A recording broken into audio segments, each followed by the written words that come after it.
Dat de vakbonden hebben overlegd met hun leden. Het heeft allemaal te maken met de ambtenarenvakbonden. Daar hebben we er 5 van hier op Curaçao.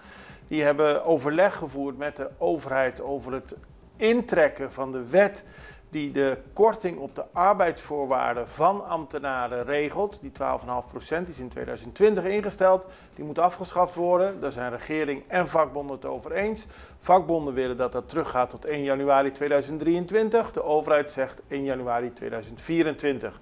Overleg is afgebroken afgelopen vrijdag en gisteren vonden er bij verschillende vakbondsgebouwen overleggen plaats met de leden.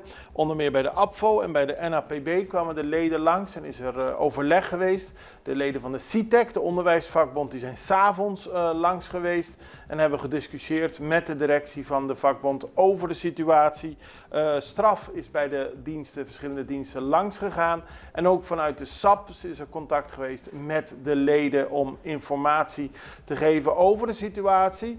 Die nu nog eventjes in het midden hangt, want de vakbonden zijn van tafel weggelopen. En de overheid zegt, wij zijn nog altijd